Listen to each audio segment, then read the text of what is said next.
Okay mga guys, so yung proper lifter point ng ating sasakyan ay dito sa portion na to, sa harap, outside.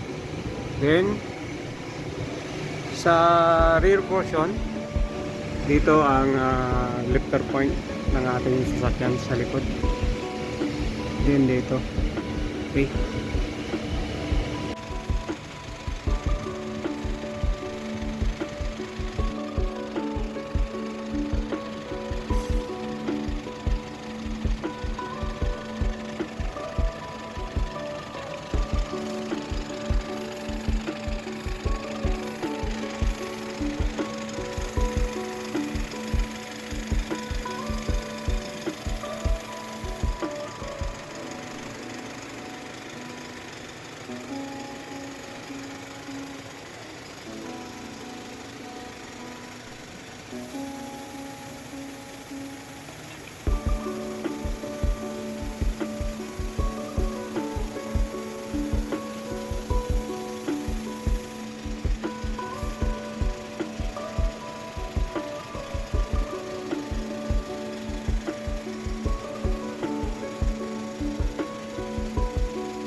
Okay mga guys, magandang araw sa inyong lahat.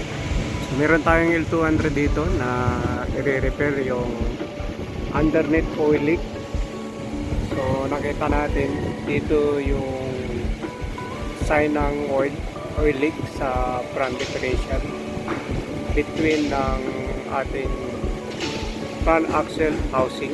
So ito, re-remove natin ito para lagyan ng liquid gasket yung in between ng front differential at saka itong front axle housing. Okay, so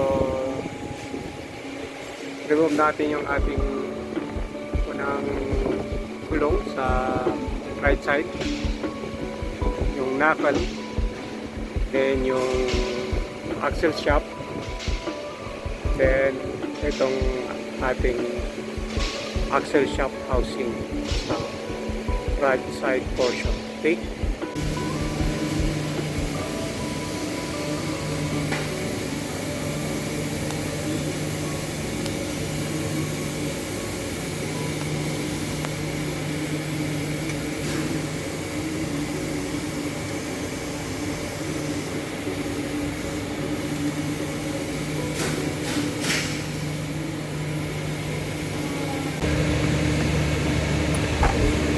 okay guys,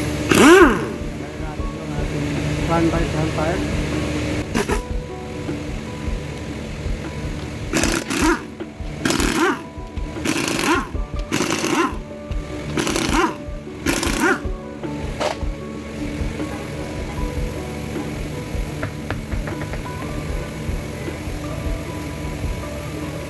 Okay, remove natin tong mounting bolt ng ating axle.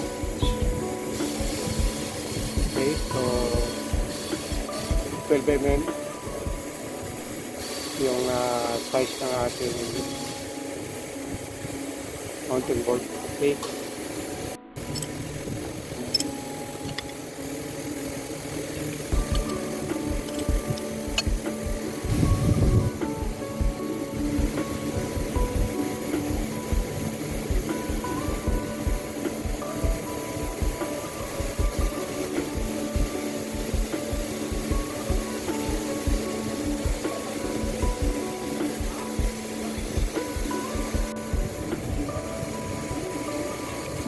okay, we remove the nut and lock and nut of the mounting bolts of our axle, 4 pieces. We'll remove the nut of our outer rod. Okay. We'll remove the outer rod. We're going to use our ball joint separator. This is the special tools. And we're going to use 19mm combination automatic. Okay.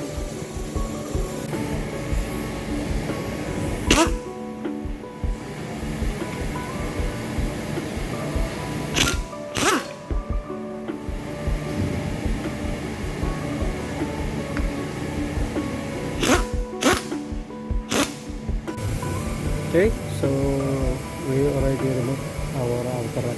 We remove our outer rod from the knuckle. Okay. We also remove our front Triton 12 speed sensor. And the mounting here. Together the hose. Okay. We have to remove also the mounting of our upper arm ball joint from the knuckle. Okay, so that we can easily separate the knuckle and the axle shaft. Okay,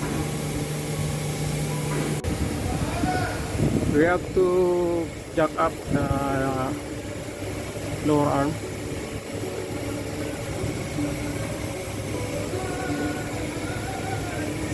Okay, so that we can easily remove the mounting nut of our upper ball joint. Okay.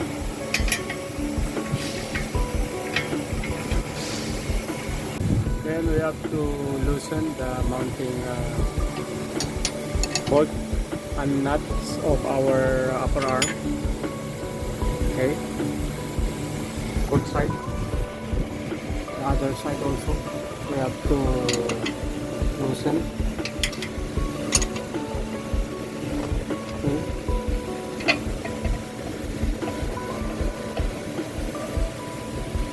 So that we can easily separate our upper arm to our knuckle. Okay. We have to remove the center hubcap. Okay.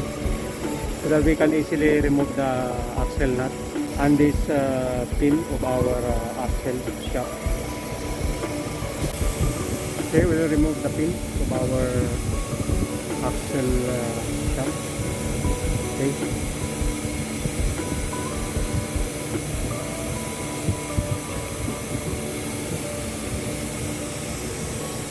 We use 32mm and impact drive so that we can easily remove our axle nut 32mm.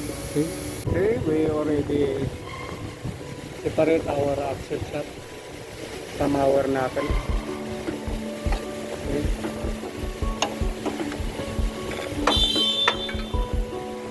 Okay, guys, so we already separate our axle in front differential. We already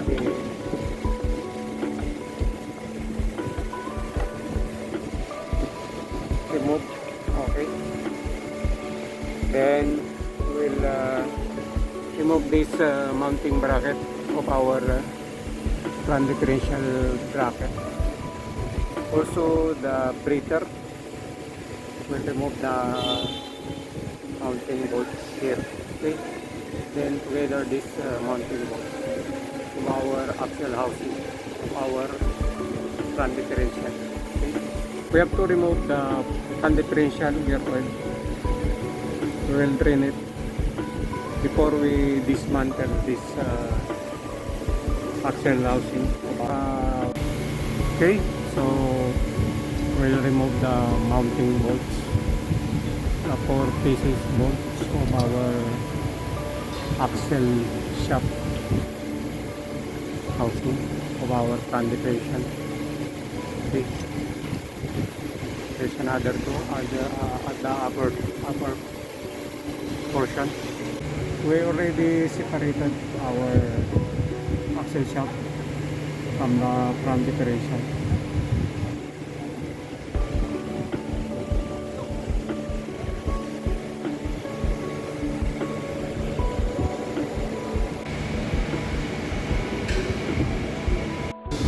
And this is the oil seal of our pan differential we are going to replace. That's the cause of our oil leak from pan differential.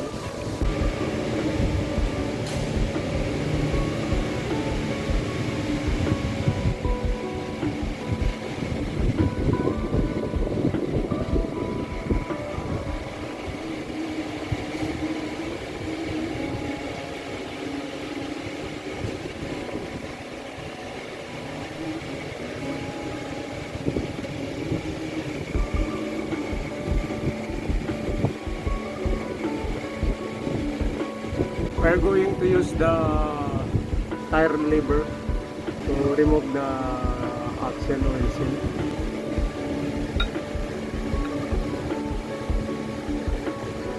Okay, already removed oil seal of our front differential. Okay guys, this is our new oil seal of our front differential. We're going to install here in our differential oil seal mounting. Okay,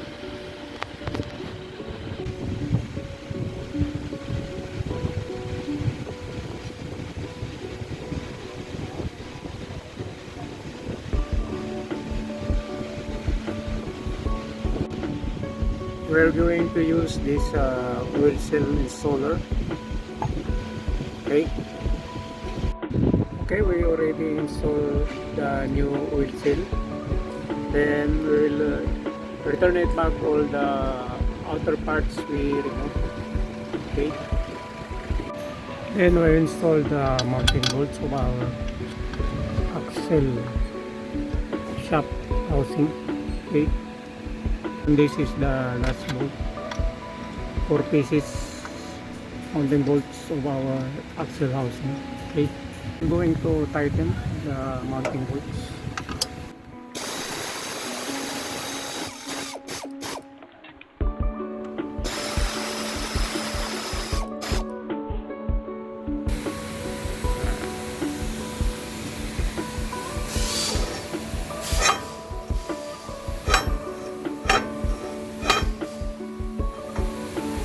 Okay, we already inserted the axle shaft, power differential. Okay mga guys, isa na natin ang ating axle shaft.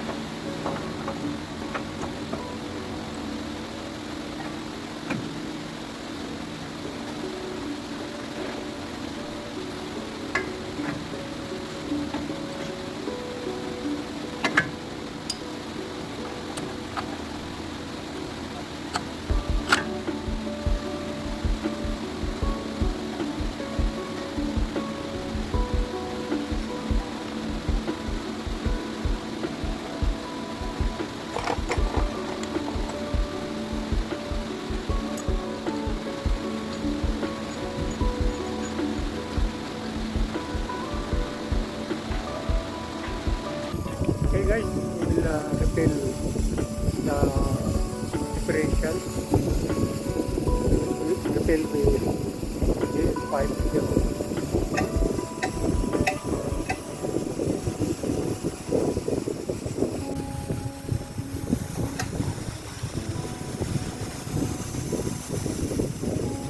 Okay, so we refill the differential with here.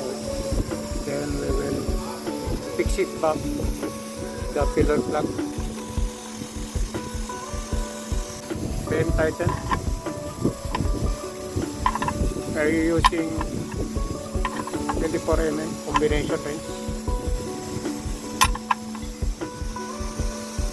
Okay. Okay guys, so no more oil leak from our differential after we replace the oil seal. So thank you for watching, and I hope you learned something in our tutorial for today, and God bless everyone.